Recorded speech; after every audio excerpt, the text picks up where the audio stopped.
Lakini kwa nini mnaizungumzia Yanga? Yaani kwa nini useme kwamba Simba haikuweza kupata goli dhidi ya Yanga au Azam haikuweza kupata goli dhidi ya Yanga? Kwa hiyo kuna wakati mnakubali kwamba Yanga ndio standard ya mpira wa Tanzania.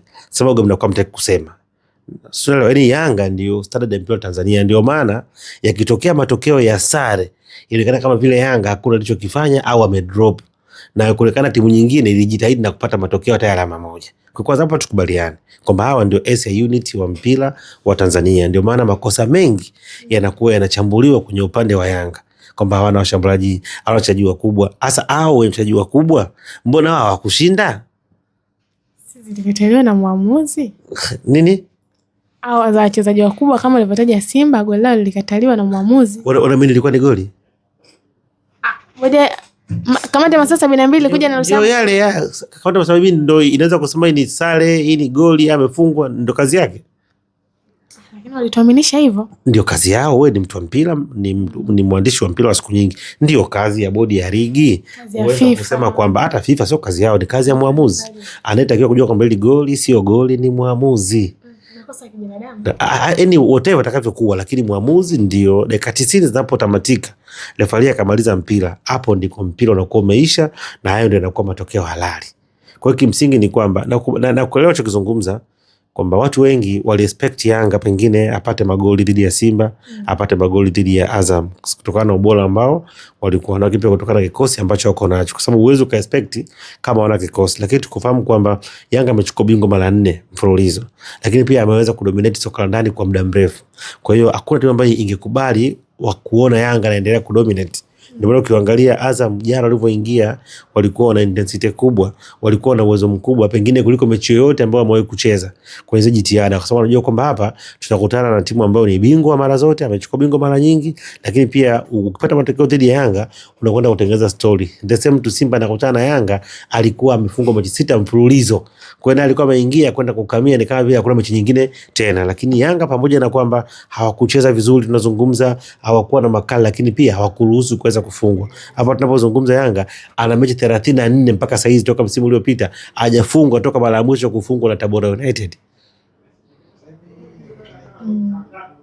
Mwaka jana hiyo. Mara ya mwisho kufungwa alifungwa na Tabora United. Leo tunazungumza Yanga ana mechi 34 unbeaten. Ukizungumzia kwenye kombe la FA tokea mwaka 2021 hajafungwa mpaka leo. Hata Azam ana unbeaten msimu. Nini? Hata Azam ana unbeaten msimu. Nazungumzia nimeanza records from last season. Mechi ya mwisho kufungwa. Unaweza kuwa una unbeaten katika mechi 10 na mwingine akawa unbeaten katika mechi 100, hizo kwa sawa. Zote ni unbeaten, lakini tunaangalia longless, urefu wa hiyo unbeaten. Kwa hiyo hao jamani bora, ni timu bora. Lakini kwenye kila ubora kuna weakness. Sometimes unaweza kufika tu mkakosa matokeo, amkuwa na mechi nzuri, lakini pia mnashindwa kuangalia ugumu aliokutana na Yanga katika hizi siku za karibuni. Yanga amekuwa na mechi ngumu za karibuni za mfululizo, almost mechi 5 ndani ya siku 14 10 ngapi, kitu ambacho wengine hawafanyi. Unamzungumzia Simba amepumzika, Azam anapumzika, kwa bado anafatiki, bado anapewa mechi ngumu. Leo jana alikuwa na mechi, leo anaondoka Yanga, anaondoka, unaelewa? Sijui tarehe ngapi, 16 anapumzika, kesho 18. Maana alisa timu kubwa kwa hizo zingine sio timu kubwa. Sio tumeona hata Barcelona wapumzika. Kwa hiyo kumbe Yanga mmekubali kwamba ni timu kubwa Yanga. Umetoka kuniambia ni timu kubwa zinazofanya. Yaje? Kwa hiyo mmekubali kwamba Yanga ni timu kubwa? Nimenukuu maneno yako. Ndio nakwambiaje, mbona Simba hapumziki? Mbona anapumzika? Mbona Azam hapumzika? Wewe uelewi Simba kacheza lini mara ya mwisho? Simba si ndo kutokana na hali ya uwanja. Kwa nini yeye tu? Kwa nini mechi siku ya pili? Sasa unabidi bodi ya ligi waje na majibu. Sawa, majibu vitu viko obvious. Weke mpira leo kipiga mvua tunafahamu. Kama kuna dharura nyingine ya mpira, mechi inaahirishwa leo, inapigwa kesho. Hata kama saa 10. Ishu ligi iende. Hasa kwa nini mechi unaifuta? Unataka kumaanisha nini Salamba? Unataka kumaanisha nini hapo kwamba wanatengeneza mazingira magumu ya kuchukua ubingwa? Watu wamechoka na dominance ya Yanga. Simba anatengenezwa mazingira ya kupata ubingwa. Sisema Simba. Usimeniambia umepumzika tofauti na Yanga. Sema tu Simba anaweza kata Mtibwa, anaweza kata Pamba, anaweza kata nyingine yote. Alama zao zipo chini kabisa. Bado ligi inaruhusu. Yanga anatafuta mazingira ya kupoteza ubingwa kwa sababu watu wamechoka na dominance yake. Ndio maana pamekuwa na vitu vingi ambavyo vinakuwa vitu vingi sana vinatokea, ila kwa sababu ya ubora walionao ndio wanalazimisha kupata matokeo. Ila kama ungekuwa sio bora, pengine hata ligi wasingeweza kuongoza mpaka sasa hivi. Singekuwa bora. Dominic Salamba, kuna ambao wameanza kulia na kocha Pedro kwamba mfumo anaotumia ni kwamba anapaki sana basi katika mechi hizi kubwa. Mimi nasema kwamba mwalimu ana wakati mgumu. Ana wakati mgumu kwa sababu timu anayoitegemea ni timu aliyoikuta, sio timu iliyosajiliwa. Yaani Yanga bado inabebwa na old players chochote zamani ambao walikuwepo. Lakini hao nao wametumika sana katika mechi nyingi, kwa wana fatigue. Kwa hiyo maana ya kusajili wachezaji wengine wapya manake waje kuongeza kitu kwa wale wengine walipoishia. Lakini leo Yanga inamtaka sana Mudathiri haya akiwa fiti, inamtaka sana Max akiwa fiti, Duke Abu akiwa fiti, Mwamnyeto akiwa fiti, Diara akiwa fiti. Sawa, wakati hao wachezaji ambao wanachoka chama mechi nyingi sana. Kwa hiyo siku uwezo wao ukiwa kawaida, Yanga ipate matokeo. Na nilishazungumza kwamba Yanga katika msimu wa usajili wa msimu huu, dirisha kubwa dirisha dogo, hawakufanya vizuri. Wachezaji wengi waliowachukua hawakuweza kuclick na kuweza kufikia matarajio, kwa sababu itakiwa saa hizi tuangalie sehemu kubwa ya nyota ambao wanaanza ni wale ambao wamesajiliwa, wakati wao wengine wakiwa na gain nini, wana gain energy. Kwa hiyo lakini bado ukiangalia viwango vya waliochukuliwa kwa sehemu kubwa bado hawafikii waliopo. Kwa hiyo wana kazi kubwa wale kuhakikisha kwamba wanaendelea kulichaji na kupata matokeo. Kwa hiyo wakati mwingine mwalimu inawezekana akaanza kulaumiwa, lakini kundi alilolikuta alipo katika ubora ambao uko sawia.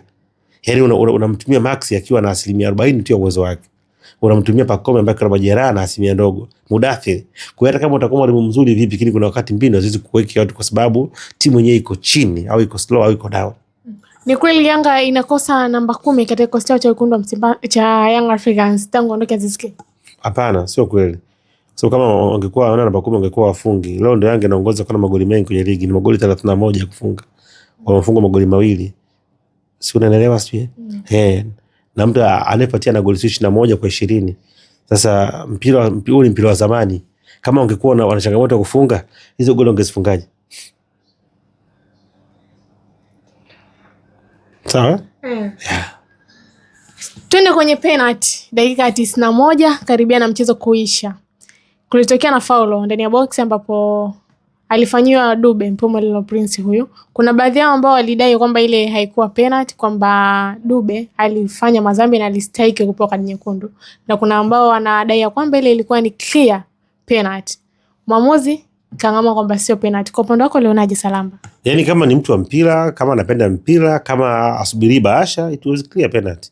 Ila kwa sababu tuna watu ambao saizi wapo kimaslahi na tumeamua kuugawa mpira katika pande.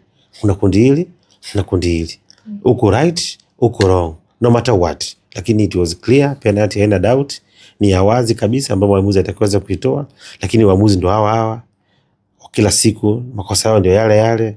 Kwa hiyo hakuna kitu kipya. Ni mwamuzi aliamua Yanga isipate matokeo na akafanikiwa kunyima alama 3 wakapata alama 1. Aliamua Yanga wasipate matokeo. Kafanikiwa. Hongera kwake. Hilo tu. Mwamuzi aliamua. Kwa sababu alikuwa yuko pale. Kuna makosa ya kibinadamu. Sio kibinadamu. Kuna makosa ya kibinadamu yanatokea. Yuko pale aliamua. Kwa hiyo walikuwa mpanga leo Yanga pengine haitakiwi kushinda. Ndio mpira wa Tanzania ulikofika. Kuna wakati timu inatakiwa ilazimishwe kushinda na wakati timu inatakiwa isishinde. Kumbuka mechi ya Simba na Singida, penalti ngapi? 3. Mwamuzi hataki. Sasa unataka kushindaje? Maana unatakiwa kushinda. Sio, unaelewa sio? Ndio tumefikia huko. Yaani penalti 3 mtu hataki. Kwa hiyo hizi za kufungiwa ziendelee kama hazisaidii. Hata kama ukiwafungia unamfungia nimekosa matokeo, wewe unakusaidia nini? Kama juu Singida amekosa matokeo, ushindi kafungwa, mwamuzi mfungie miaka 2. Singida hapata faida gani? Inapata faida gani? Inamsaidia nini kumfungia mwamuzi? Haina maana, ni geresha tu ambazo alafu mwamuzi unamfungia na kazi yake fundi seremala. Anapungukiwa nini? Si unaelewa, si mwalimu, ni askari. Si unaelewa, daktari. Sasa ukimfungia, yani umemzuia nini? Mwandishi wa habari hadi kwenye kazi yake anaendelea kufanya kazi yake. Lakini amekuadhibu, amekokosi huku. Man of the match Faisal Salum Abdallah, Zanzibar Finest. Alistahili kwa sababu alikuwa na kiwango bora. Na kuna kipindi alifanya matukio ambayo pengine Azam angeweza kupata matokeo. Aliweka Yanga katika ugumu, katika presha kubwa, alikuwa anaweza kuwatengenezea chaos, alikuwa anaweza kutengeneza nafasi za wazi, alipiga mashuti, alikuwa na attempt, aliweza kuassist. Kwa hiyo alikuwa bora katika mechi ya jana, to be honest, na alideserve kama man of the match. Hakuna changamoto yoyote. Alideserve kabisa, ni sahihi kuweza kumpa Faisal Salum. Kipindi kocha anamtoa Mudathiri Yahya, kuna ambao walishtushwa na ile hesabu kwamba kwa nini alimtoa Mudathiri na sio Okello. hakuwa katika ubora jana Mudhiri Yahya kutokana na eneo ambalo alicheza. Eneo lake ni eneo la kuweza kulingi kati ya mshambuliaji na viungo wa chini. Kwa hiyo inamlazimu aweze kukimbia kwenye eneo kubwa, lakini pia mipira mingi inaanzia kwake na kuweza kutoa pasi ambazo zinaweza kwenda kutoa usaidizi wa ushambulizi.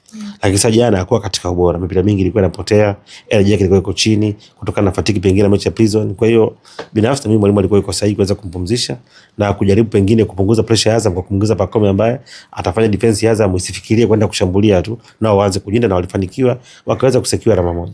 Tuzungumzie kuingia kwa Pacome Zouzoua.